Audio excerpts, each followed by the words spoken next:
Tennessee Republican Senator Marsha Blackburn introduced a bill to punish China for the pandemic. She joins us now. Senator Blackburn, great to see you as always. Good to see you. Thank you. Sure. So many questions regarding China, but you are working on some legislation right now to hold them accountable for the spread of the virus. Explain to our viewers what that looks like.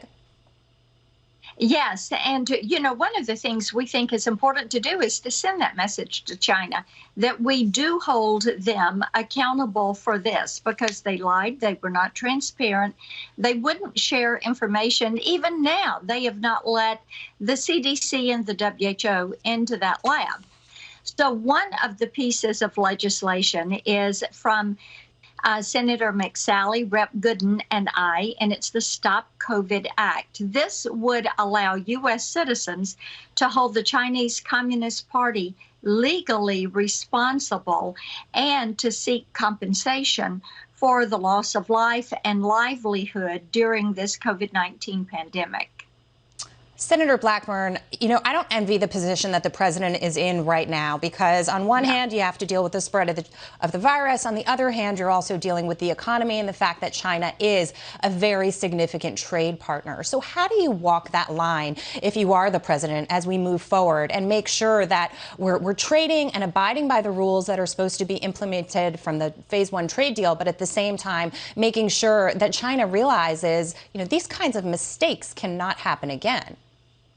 Well, that's right. And Jackie, that's the right question to ask. And see, China will tell you they want to be a market economy. They want to be a world leader. But they're always turning around and saying, we want special treatment because what they seek is a domination. So we would treat them and work with them like we do with other nations.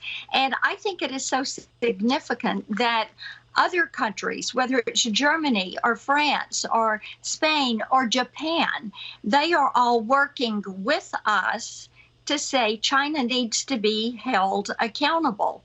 And just as we have differences with other countries on some items, whether it is something dealing with military or it is something financial or a host of other issues, you may agree in one component and disagree in another. But I think what China is going to learn is that the community of nations is not going to show them special favor.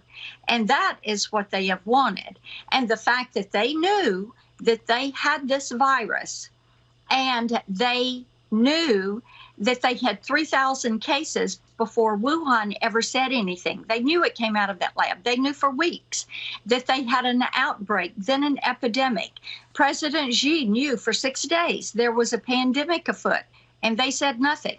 And everyone knows that they were busy hoarding PPE and supplies and then trying to run the price up and sell it back to people.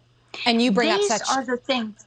You bring up such an important point, and I just want to touch on that fact, right? One of the things that we're talking about as we move forward here is strengthening manufacturing at home, making sure we can get and do as much here in the United States and procure the supplies that we need to strengthen ourselves as a country and also our economy, whether it be masks or drugs or technology.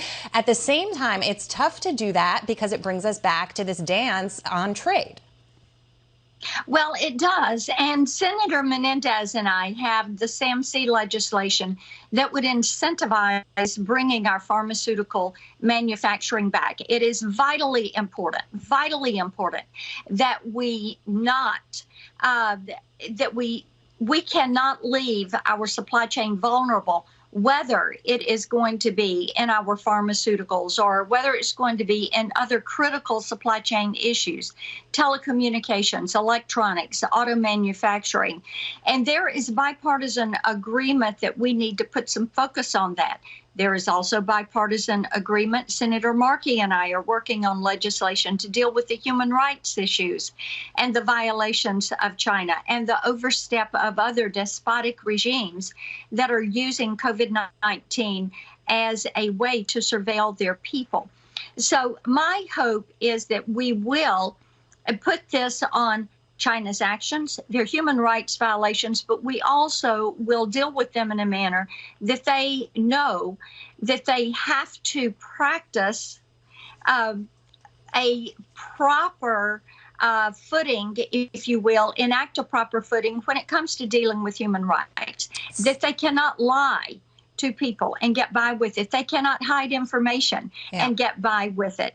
And that they have to work with individuals. And these supply chains are important. We have seen how vitally important they are with PPE and with pharmaceuticals during this pandemic. Absolutely. Senator, thank you so much for your time today and for working on this legislation. Delighted to be we really with you. appreciate it. Thank you.